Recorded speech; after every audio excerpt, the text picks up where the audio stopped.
Muy buenas, les saluda el doctor José Coto, nutricionista del área de salud de Limón. El día de hoy vamos a conversar un poco sobre el tema de alimentación y ejercicio en el paciente que posee diabetes mellitus. Antes de entrar en materia, algunas generalidades de la alimentación del paciente que tiene el problema de diabetes es que, entre otras cosas, el horario, la cantidad de comidas o de alimentos y las combinaciones de esos mismos alimentos será individual en todos los casos. No existe norma para decir que debe comer de 3, 4, 5 veces o que debe hacer X o Y combinación o X o Y alimentos, sino que eso va a depender mucho de las características individuales de cada persona. Algo importante es la planificación de esas comidas, tanto en cantidades adecuadas como que coincida con lo prescrito por el nutricionista o el médico. Aquí, en este punto, siempre hacer notar que es muy importante que haya adherencia, o sea, que el paciente o la paciente se apegue lo más que se pueda a las recomendaciones que se le han indicado. Igualmente, la persona positiva, la persona tolerante, va a tener un mayor éxito en este tipo de intervención, ya que esto es un proceso de toda la vida. Desde el momento que adquirimos diabetes, tendremos que apegarnos estrictamente a lo establecido por el médico. Cuando hablamos de la alimentación en diabetes, y para hacerlo de una forma sencilla y práctica, tenemos un plato de alimentación. Vamos a imaginarnos un plato de la mesa normal de nuestra alimentación, de cualquier tiempo de comida, y vamos a dividir ese plato en tres partes. Una de esas mitades de ese platito va a tener lo que son vegetales. La otra mitad la vamos a partir en dos partes de un cuarto. En un cuarto vamos a tener lo que son las harinas, que puede ser arroz, frijoles, espagueti, papa, yuca, garbanzo, lentejas, cubaces, y en la otra cuarta parte podemos tener la porción de proteína de carne, ya sea pollo, pescado, huevo, queso. Entonces, eso es en sí un poco para verlo de una forma gráfica y práctica, cómo debería dividirse el plato en una persona que tiene diabetes mellitus. Otro ejemplo podría ser ya en la vida práctica, este plato con una comida tradicional de limón, que sería en la mitad del plato, donde dividimos el platito en dos, tenemos una cuarta parte de rice and beans, en este caso, la otra cuarta parte tenemos un trozo de pescado y en la otra mitad completa tendríamos entonces los vegetales, junto con el agua, que es importantísimo y vital para el paciente con diabetes, ya que la hidratación va a permitir un mejor manejo del azúcar en la sangre. Igualmente se puede agregar ahí también una fruta, pero esto va a depender de la prescripción que haya hecho el nutricionista con el paciente con diabetes. En realidad, en general, no deberíamos eliminar mayormente alimentos del plan de alimentación en un diabético, sino que lo que tenemos que hacer es combinar y trabajar con las combinaciones de acuerdo a las recomendaciones, exceptuando en el caso de los alimentos azucarados, ya que como lo vemos en el cuadro, cuando consumimos azúcar en forma eh, individual o como agregado de algún producto líquido o algún producto ultraprocesado, se nota claramente que los niveles de azúcar suben alrededor de los 20-30 minutos, mientras que si lo hacemos de la otra forma, dividiendo el plato en las tres partes que lo habíamos establecido, vemos que el azúcar, si acaso, subirá unos cuantos miligramos luego de almorzar o de cenar. La ventaja del plato saludable, que mencionamos anteriormente, de la división de las tres partes, entre otras cosas, va a lograr y mantener una glucosa normal, o por lo menos cercano a ese valor normal. Aparte de eso, va a lograr concentraciones óptimas de colesterol, triglicéridos y otras grasas, que normalmente se alteran en el paciente con diabetes. Igualmente, se va a lograr o se va a mantener un peso saludable, lo cual igualmente va a ayudar o a contribuir a que el organismo procese mejor el azúcar de los alimentos. Sí es importante hacer notar también que este plato debe basarse o debe tomarse en cuenta de acuerdo a las necesidades de cada persona, a su cultura y a las preferencias alimentarias.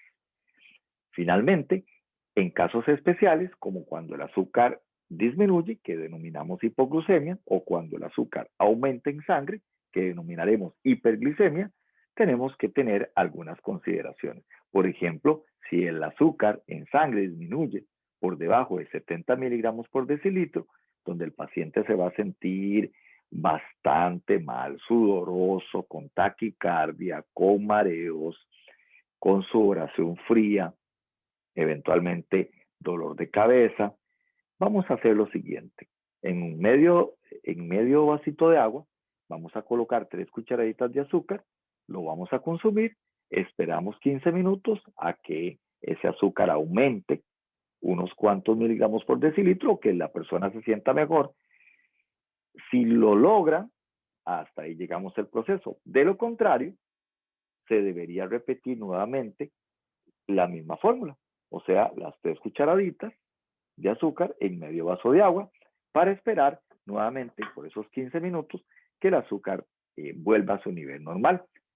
Y de lo contrario, si después de esta segunda vez no logramos esto, pues sí se debe acudir al centro médico para que al paciente se le brinde el soporte adecuado. Igualmente, cuando los niveles de azúcar aumentan por arriba de 180 miligramos por decilitro, dentro de las recomendaciones más importantes va a ser evitar en ese momento el consumo de harinas o productos azucarados, consumir adecuadamente la porción recomendada de carne, vegetales y grasa, igualmente consumir grandes cantidades de agua, alrededor de 3 o 4 litros. Vamos a pasar ahora al otro pilar del tratamiento con paciente con diabetes, que es el ejercicio y o la actividad física. Dentro de las ventajas que se han visto en el paciente que desarrolla ese hábito por el ejercicio físico, va a ser que va a disminuir la resistencia a la insulina, o sea que el azúcar va a poder entrar más fácilmente al músculo y por ende no va a aumentar sus niveles sanguíneos. Posteriormente, también se va a mejorar los valores de hemoglobina glicosilada que ya vimos anteriormente en la sesión, que era el promedio de azúcar que se ha tenido durante los últimos 3 meses. Aparte de eso, se va a aumentar la movilización de grasa corporal, lo cual va a hacer disminuir el peso, va a hacer que se disminuya el peso y por ende que haya menor resistencia a la insulina. Se van a retardar las complicaciones de la diabetes, como la ceguera, como las amputaciones, como los problemas renales. Aparte de eso, va a aumentar la oxigenación, la capacidad de trabajo del corazón para bombear mayor cantidad de sangre y en mejores condiciones hacia los diferentes tejidos y que se produzca energía. Aparte de eso, se sentirá menor fatiga y también se disminuirán los niveles de estrés que también aumentan o alteran los niveles de azúcar en sangre. Sí tenemos que diferenciar lo que es actividad física y lo que es ejercicio. Actividad física es cualquier movimiento que producen nuestros músculos en la vida diaria, como la parte laboral o la parte de los quehaceres de la casa y demás. Mientras que el ejercicio físico van a ser todos esos movimientos corporales planeados, estructurados y repetitivos, o sea, algo que organicemos y algo que tengamos una sistematización y que podamos hacer rutinariamente.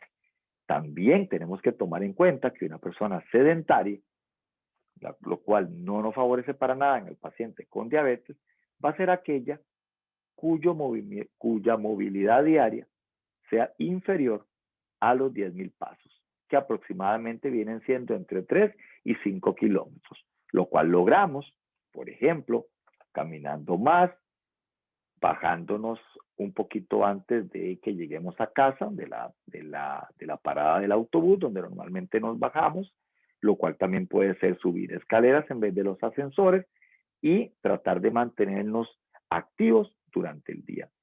¿Todo esto para qué? Para entonces favorecer mediante ese ejercicio aeróbico o cardiorrespiratorio.